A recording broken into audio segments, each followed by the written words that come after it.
Governor of Bauchi State. Thank you for coming on this morning, Excellency. Thank you. Well, let's start off with this national livestock transformation. We understand, yes, NEC decided upon it. They came to that decision. They agreed among themselves. The modalities, how it needs to work. But help us understand this. First of all, has your state, you're not one of the pilot states, are you? No, we are not one of the pilots. But having seen that we are in that part of the savannah and in Nigeria, and of course we have most of the pastoralists in our state, we indicated our intention or our interest in the program because we believe some of the mistrust and suspicion surrounding the very nice program could be assuaged, and of course we would participate in a manner that will bring the best in terms of global best practice. We are engaging the Netherlands and other countries to come and help us do this in a manner that at least it will boost our economy. We have so many reserve land and we have so many forests that are not being used. Some of them are even being used by criminals, hooligans and charlatans, where some aspect of criminality has been provided by that forest that is called Lamebora Forest and the Yankari precincts.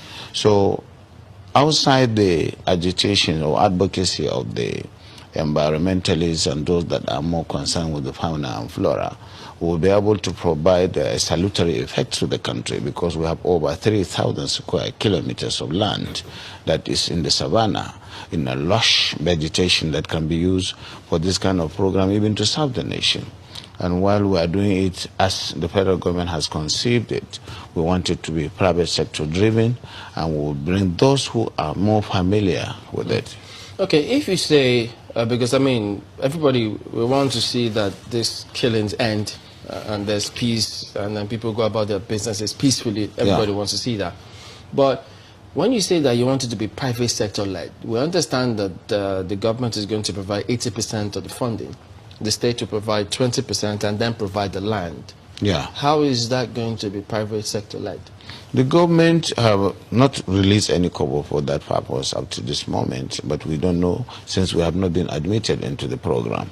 But certainly we have been working very hard to see that because our people are mostly transhumans and that we have this vision to create an economic nucleus around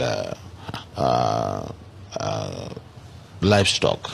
And of course, with all the value chain that we can get around livestock, the blood, the horn, the skin, and of course, we will try more to cultivate that culture in our people, while at the same time bringing the Fulanis in one fold and try to arrest their traditional practice of moving from one place to the other.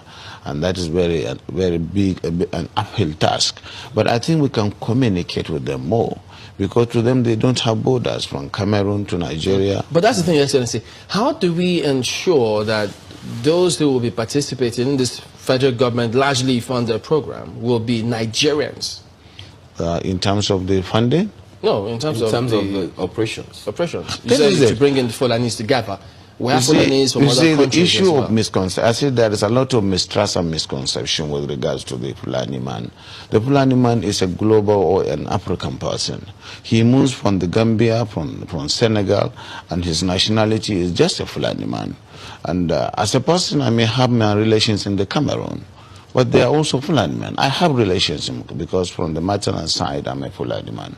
And that is why we want to educate people. A Fulani man sees himself as a Bayelsan, as somebody come from the Niger Delta, because he speaks the Niger Delta language, which you and I don't. And of course, we would have to just take this as part of our own heritage, something that is African, and that we cannot just close the border and say the Fulani man is just a Nigerian or this. No. In most cases, the crises are precipitated by those outside Nigeria.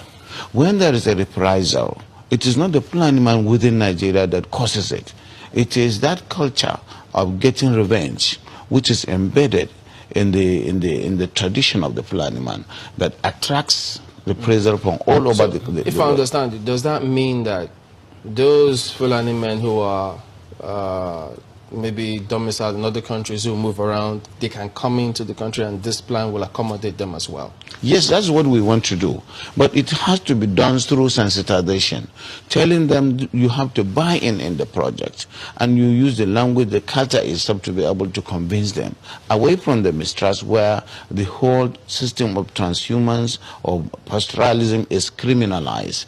Criminalization of pastoralism is the problem that we have with this project. And it requires people with passion who understand them and who they believe in, people like us from that part of the country, to say, yes, we have this. Because today there is no limit to the accusation that this and that has happened and it is the Fulani man who caused it. There is no tribe that is not, that you don't have this criminality in, but certainly the way and manner we do it is really exacerbating the crisis and the problems. Will there be any form of documentation of all the people that will be, yes, we are within that? Oh yes, that is going to give Nigeria the opportunity to really have the best in terms of documentation in the demographics. Because, as I said, a Fulani man settles anywhere he can feed his cattle. And so, if they are put in one place and they are made to understand that this is to save them and their animals, they are exposed to the vagaries of the forest and what is going on, cattle rustling, killings and what have you, and that's why it is important for them to understand that staying in one place is good. And of course, in terms of the best practice of carrying the meat, the cows and the lorries. Let's stay with that security angle for a bit. Is there going to be, this plan going to be a fenced enclosure where anyone who comes in is secured, so there is no one that can just come in from anywhere else? No. It is going to be a colony, and a colony does not require a fence. You will understand it is not going to be a prison. You will understand the reason why people are concerned, because of all the security issues that have been happening over time. So if that's... These forests are there anyway. If you don't occupy them and create a colony out of them, they create places for the criminals. And today, that's why you have the Sambisa forest, because it is not being utilized. But Your Excellency, much as yes, I mean, they're fantastic. We have met a lot of them who are Fulanis as well. But the concern too is, why should federal government use resources for this country to accommodate Fulani men who are not Nigerians? You see, as I said, we are already accommodating them. Do you delineate and then really know who is not a Fulani man from Nigeria? They are all Nigerians, because I said their identity, their own citizenship is Nigerian, even though we have relations all over the world, all over Africa. And so, presumably they are Nigerians. I think you get me. That is the misunderstanding. They move from one place to the other, and they have relations, kith and kins in all the parts of the country, and even outside the country. So that is why our own population is fluid. You can certainly not say this is the population of Nigeria. So these issues was raised in, these same issues were raised in NEC, and NEC admitted and accommodated all of these concerns and said, yes, we will do this. All these issues, there were some, you see, when decisions are taken, you don't give a dissenting view.